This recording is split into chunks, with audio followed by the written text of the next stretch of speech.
Assalamualaikum warahmatullahi wabarakatuh. Halo guys, kembali lagi bersama saya Bu Wirin dan kita kali ini akan bahas tentang Stephen Lewis ya.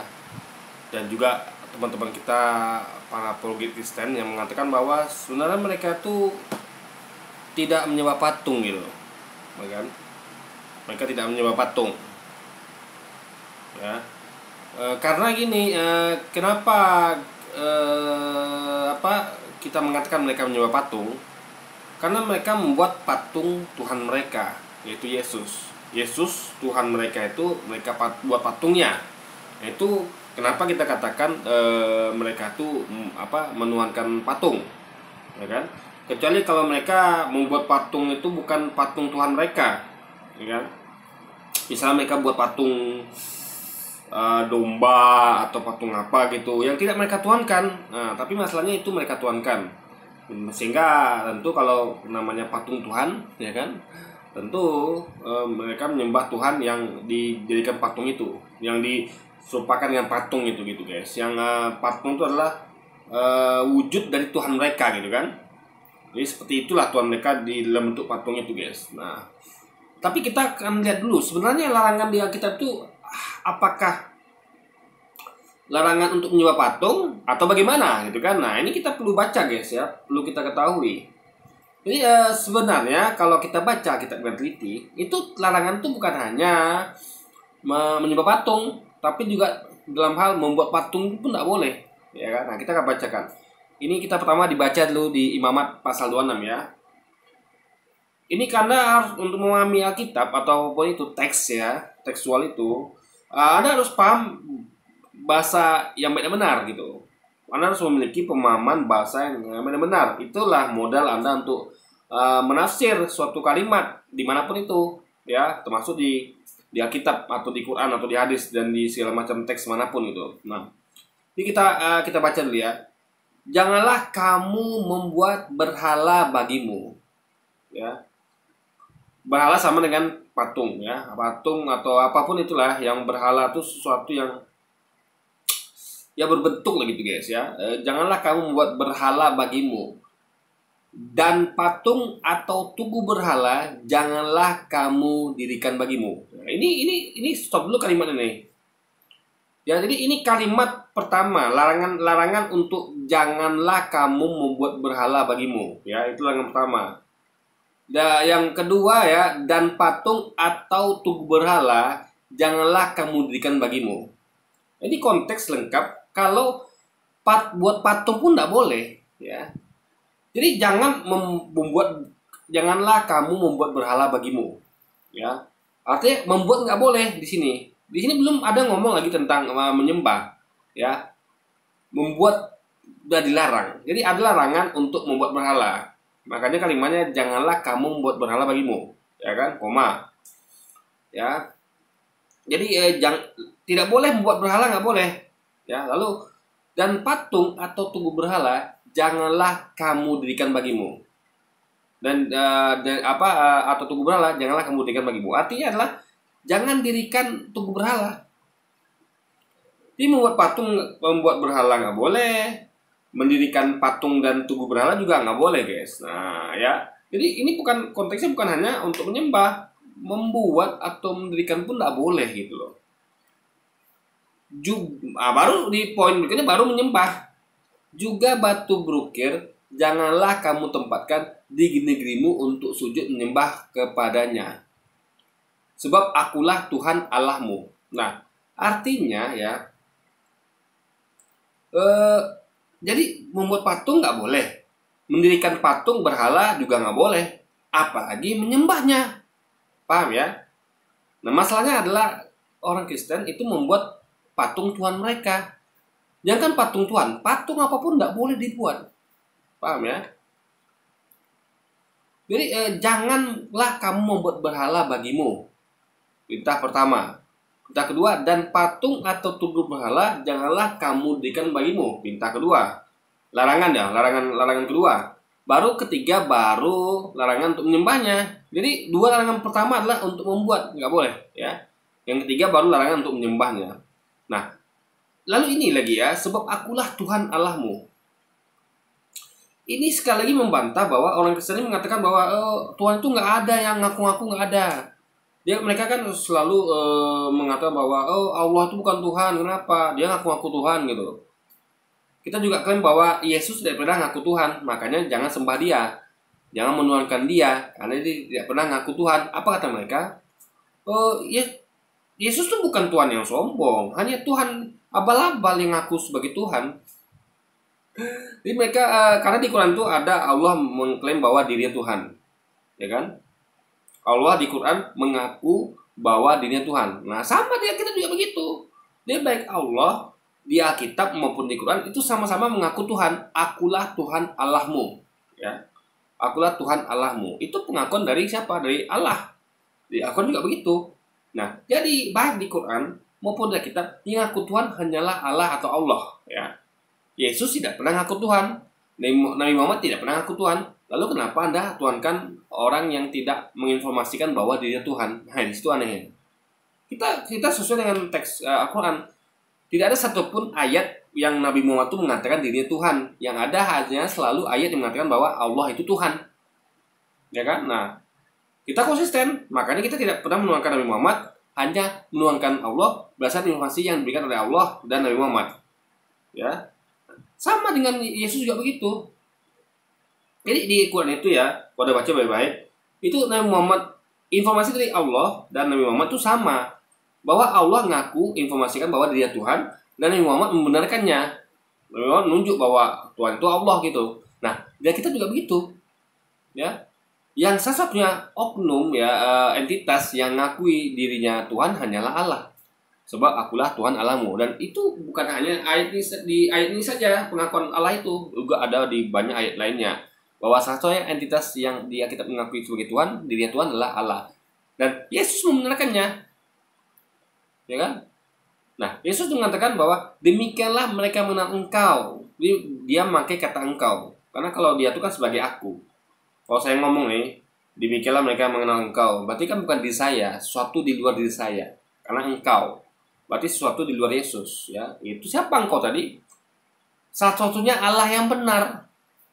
Satu-satunya, berarti nggak ada kedua, nggak ada ketiga. Kalau sudah ngomong satu-satunya, berarti tidak ada trinitas. Nggak ada yang kedua, ketiga, nggak ada. Karena satu-satunya Allah yang benar. Dan mengenal Yesus Kristus yang telah engkau utus. Jadi engkau tadi, ya, sesuatu di luar Yesus, ya, itu mengutus Yesus yang sebagai posisinya sebagai aku, gitu guys. Nah, itu Yesus membenarkan pengakuan Allah ini, bahwa akulah Tuhan Allahmu.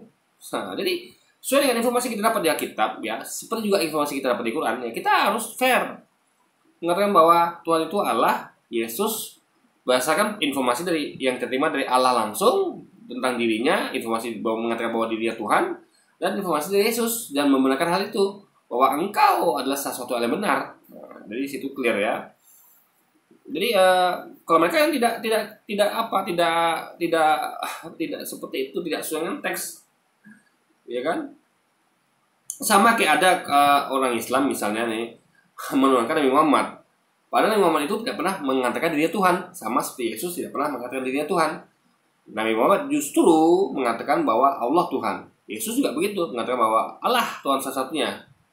Dan Allah itu ngaku dirinya Tuhan. Dan Allah Quran juga ngaku dirinya Tuhan. Tapi ada orang Islam yang misalnya yang menuhankan Nabi Muhammad. Nah, disitulah letak dari kesalahan dari orang-orang Kristen, guys. Nah, kita sambung lagi ya di ayat berikutnya. Nah, sekali lagi kita akan sekarang bakal baca Keluaran pasal 20 ya. Untuk membuktikan pertama bahwa satu-satu yang mengklaim sebagai Tuhan, menginformasikan Tuhan dia kita tuh hanyalah Allah saja, ya kan? Nah, itu yang pertama. Yang kedua, bahwa larangan dia kita tuh bukan hanya untuk menyembah patung, larangan untuk menyembah patung, tapi juga membuatnya. Kita buktikan. Tadi Imam kita sudah baca begitu. Kan kita akan baca lagi membuktikan di Keluaran pasal 20, guys. Coba kita baca dulu ya. Lalu Allah mengucapkan segala firman ini, akulah Tuhan Allahmu. Jadi salah satu yang entitas yang ngaku dirinya Tuhan, informasikan dirinya Tuhan adalah Allah ya. Yesus tidak pernah begitu.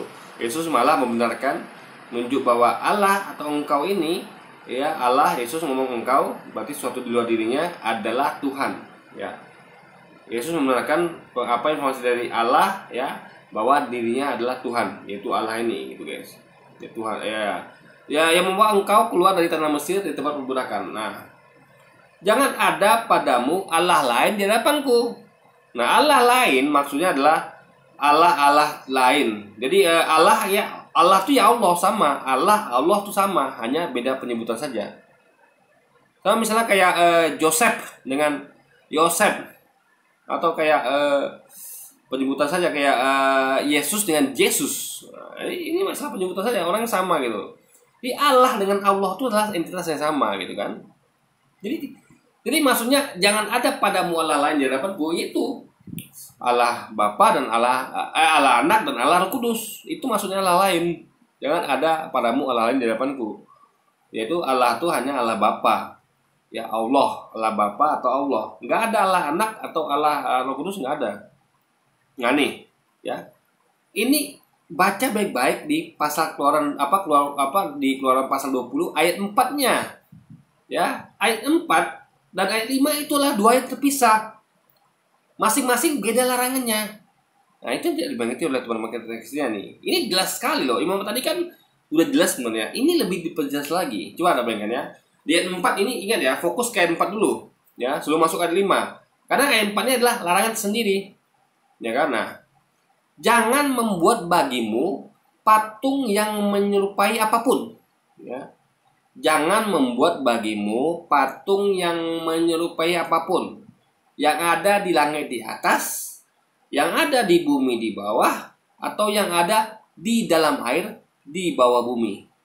Nah, ini larangan pertama, bahwa jangan membuat bagimu patung.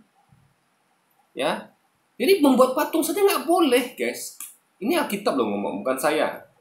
Nah, baru di ayat 5-nya ada larangan kedua. Ingat, ini titik ya. Di bawah di dalam air di bawah bumi itu titik. Artinya larangan pertama, titik. Jadi ayat keempat larangan pertama di akhirnya yang tanda titik. Ingat, ini titik loh. Masuk ke larangan berikutnya. Larangan kedua ada di ayat 5-nya setelah titik tadi. Jadi ini jangan disambung dalam artian satu kalimat, ini dua kalimat guys, dua kalimat larangan loh. Karena yang kedua, larangan kedua adalah di ayat 5-nya, yaitu jangan sujud menyembah kepadanya atau beribadah kepadanya. Ini baru larangan untuk menyembahnya. Ya, jangan sujud menyembah kepadanya. Larangan kedua ini. Larangan pertama tadi adalah jangan membuat bagimu patung yang menyembah apapun, ya kan? Nah, ini jadi ada dua larangan di sini, bukan satu larangan, bukan hanya larangan menyembah saja, tapi juga larangan untuk membuat pun tidak boleh. Ya. Sebab aku, Tuhan, Allahmu, ya, adalah Allah yang cemburu, yang membalaskan kesalahan bapa kepada anak-anaknya, kepada keturunan yang ketiga dan keempat dari orang-orang yang membenci aku. Jadi ini bukti bahwa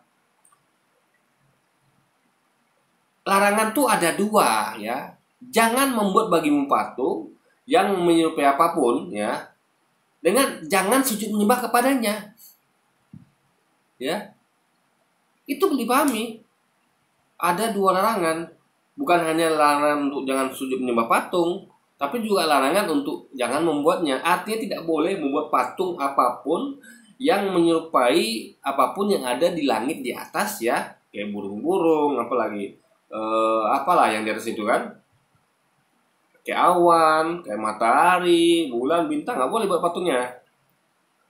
Atau yang ada di bawah, kayak patung manusia, patung Yesus, patung apapun itu, patung ya kuda, kambing, sapi dan macam-macam itu kan. Nah, juga atau yang ada di dalam air di bawah bumi, kayak ikan-ikan, kayak cumi-cumi dan segala macam, itu nggak boleh dibuat patungnya, guys.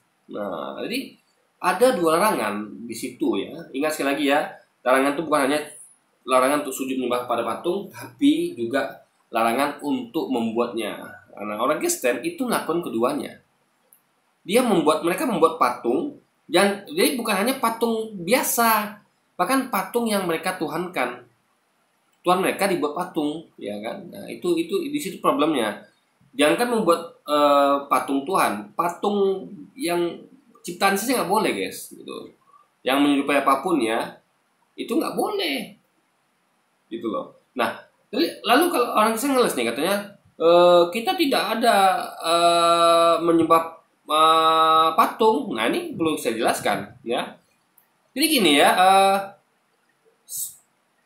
mereka ini tidak paham. Jadi kenapa kita mengatakan meyakini mereka menyembah patung? Ini logikanya guys. Sekarang kita akan masuk ke gambar ya ntar. Jadi ya coba Anda googling ya di Anda googling, Anda ketikkan patung Tuhan. Nah, ini akan keluar patung Yesus ya. Patung Yesus yang mereka tuhankan. Ini banyak sekali nih. Ini gambar-gambarnya ya. Jadi kenapa saya tampilkan ini? Nanti kita akan membandingkan dengan patung lainnya biar Anda paham maksud yang saya maksud tuh ya, Anda paham ya. Kenapa kita tuh mengatakan bahwa mereka menuangkan patung. Nah, kita akan lihat nanti. Ingat ya, ini coba ingat-ingat baik-baik ya bahwa ini patung-patung yang mereka yang mereka buat untuk menggambarkan Tuhan mereka. Nih kan. Nah, sekarang kita akan lihat gambar kedua. Nah, setelah itu coba Anda ketikkan patung dewa. Ingat, dewa juga ada orang-orang yang menuangkan dewa gitu kan. Jadi dewa itu sama kayak kata lain dari Tuhan. Nah, coba Anda lihat ya. Ini ada banyak dewa-dewa sama-sama patung. Jadi kalau tadi kan patung Tuhan, ini patung dewa. Jadi sama, esensinya sama. Dewa, Tuhan itu kurang lebih sama. Suatu yang mereka sembah gitu kan. Ada orang menyembah dewa, ada orang menyembah Tuhan. Nah, coba lihat patungnya, sama-sama juga patung kan.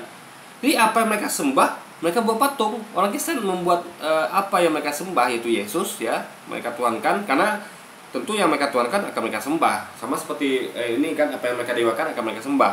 Jadi mereka membuat representasinya berupa patung. Jadi orang Kristen membuat representasi Tuhan dengan membuat patung Tuhan. Orang-orang selain itu juga yang mendewakan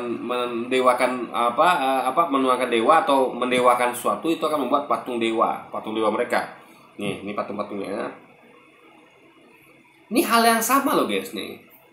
Cuman ini patung dewa, tadi patung Tuhan ya. Itu yang perlu Anda pahami dulu.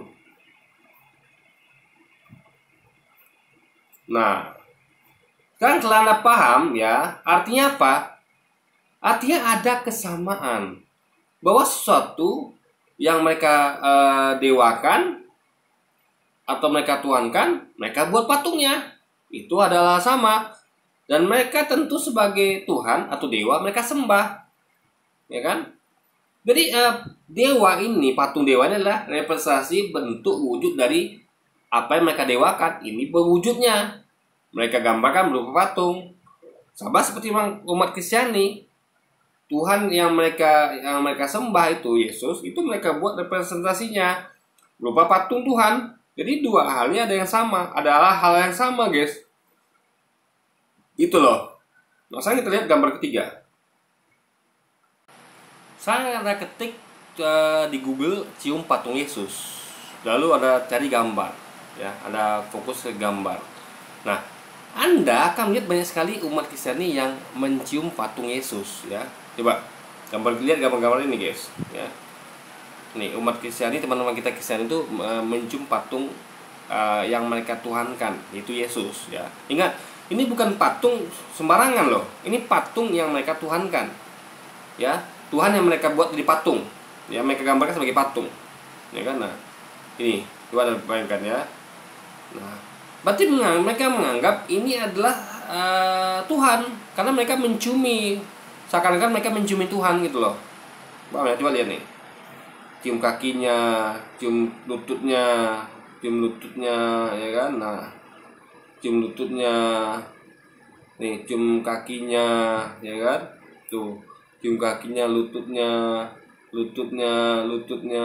cium kakinya. Anda bayangkan juga. Nah, ini maknanya apa? Ya. Artinya mereka menganggap ini adalah Tuhan mereka, ya. Karena ini bukan hanya sekedar patung hiasan, bukan, atau patung pajangan, tapi patung itu mereka mereka pakai dalam ritual, itu mencium patung. Paham ya? Jadi mereka membayangkan bahwa inilah patung Tuhan mereka gitu.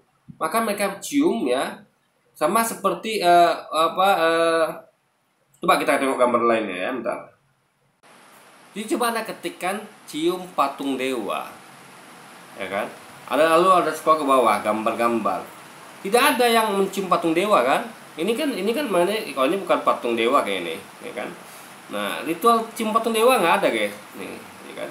Cium patung dewa hampir nggak ada. Nih coba lihat, nggak ada kan yang cium patung dewa kan?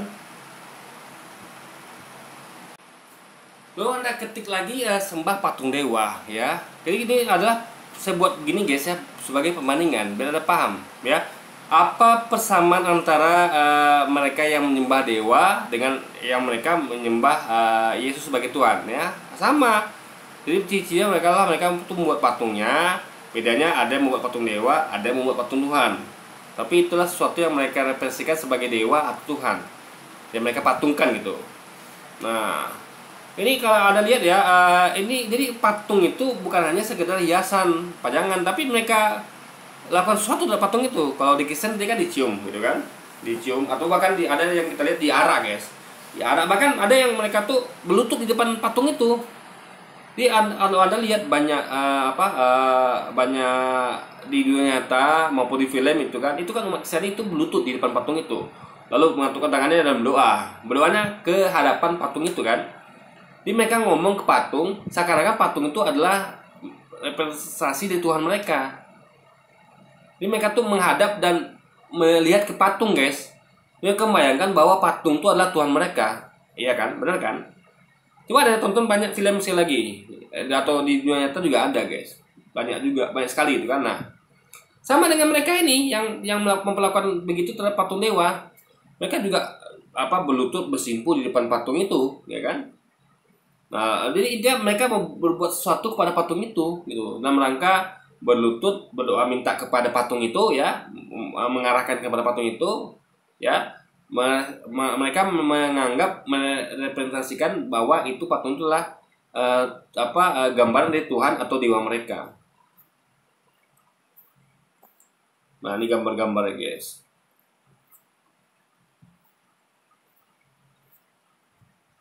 Nah, kayak ini kan.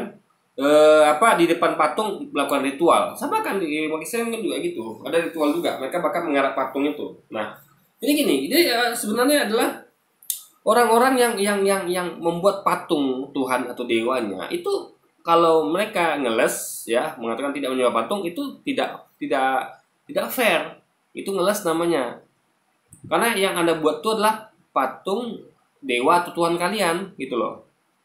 Suatu yang kalian tuhankan dan kalian sembah, kalian buat patungnya. Sama kayak orang-orang penyembah berhala juga begitu. Jadi orang-orang ya di zaman di zamannya nabi-nabi dahulu itu kan juga membuat patung dari dewa-dewa mereka. Jadi mereka meyakini ada dewa tertentu, lalu mereka buat patungnya. Paham ya? Jadi patung itu sebenarnya adalah representasi, guys. Jadi patung itu, aduh ini apa lagi nih? Tadi ada sedikit guys? Error gitu kan. Jadi itu adalah representasi dari apa yang mereka tuhankan. Jadi yang menyembah berhala ya, itu jadi dewa mereka tuh mereka buat patungnya. Jadi itu adalah representasi dari dewa mereka. Jadi mereka tuh pengen membuat dewa mereka tuh jadi berbentuk sebuah patung untuk merepresentasikan bahwa dewa mereka seperti patung itu gitu loh. Paham ya? Jadi ini ada dua hal yang sama. Suatu yang Anda sembah dan tuhankan, Anda buat di patung. Nah, jadi janganlah biasakan ngeles gitu. Nah, hendaknya jangan pernah membuat Tuhan tuh jadikan sebuah patung, jangan ya. Kayak umat Islam tuh nggak ada buat Allah di patung, nggak ada yang buat patung Allah, nggak ada. Dan ingat ya, sekali lagi, dalam kitab tuh larangan tuh bukan hanya untuk larangan menyembah patung, tapi membuat patung pun tak boleh ya. Nah, jadi buat teman-teman Kristiani sadarlah kan. Anda punya Alkitab yang melarang Anda untuk membuat patung, jangan buat patung. Bukan hanya patung Tuhan, patung apapun tidak boleh. Patung apapun yang menyerupai apapun, baik di langit di atas, di bumi di bawah, maupun di bawah air, di bawah bumi, guys. Oke, jadi larangan itu adalah termasuk membuatnya pun tidak boleh, gitu. Makanya menjadi make sense apa yang dikatakan Ustaz Abu Somad, bahwa kalau suatu itu dilarang oleh Tuhan, berarti suatu itu ada hal yang salah di situ. Di patung berarti ada hal salah. Apa itu? Karena patung itu dilarang Tuhan untuk dibuat, artinya sesuatu yang dilarang Tuhan itu dikerjakan, ya, berarti benda itu adalah benda terlarang namanya, kan? Benda terlarang, sehingga di situ kalau namanya benda-benda yang dilarang Tuhan untuk dibuat, ya, kayak patung, tentu apa namanya setan suka tinggal di situ. Setan itu suka tempat-tempat yang dilarang oleh Tuhan, ya kan? Patung. Lalu ada tahu kan kisah babi di mana waktu itu setan iblis itu kan Yesus datang ke tempat itu. Nah, jadi tempat itu dikuasai oleh setan. Ada saya pernah buat videonya kemarin. Jadi Yesus datang ke tempat di mana tempat itu dipenuhi oleh setan. Banyak setan di situ kan. Setan atau jin itu, guys. Jin jahat itu kan. Nah, di situ rupanya ditemukan banyak orang yang memelihara babi. Termasuk orang memelihara babi. Nah, setan ini pun meminta ketika Yesus usir dari tubuh orang, ya, ada orang itu yang kerasukan setan gitu kan. Yesus usir setan itu, keluarlah dari tubuh orang ini gitu kan, karena tubuh orang ini nggak layak buat setan gitu kan, karena ini adalah orang gitu kan. Nah, Anda tahu setan setan itu nego sama Yesus. Dia katakan, oke, aku akan keluar, tapi izinkan aku pindah ke hewan babi yang sedang digembalakan oleh seorang gembala di lereng bukit dekat situ. Di situ juga, guys, dekat situ, bukan di luar daerah itu. Di situ juga, artinya tempat itu kenapa disaingi setan? Karena itu banyak orang melakukan hal-hal yang dilarang, termasuk kayak memelihara babi, karena makan babi kan haram. Nah, jadi itu tempat yang disenangi oleh setan gitu kan. Nah, sehingga mereka meminta untuk masuk ke dalam tubuh babi itu, ya, karena babi itu haram. Sama kayak patung juga dilarang nanti kan, patung juga haram berarti.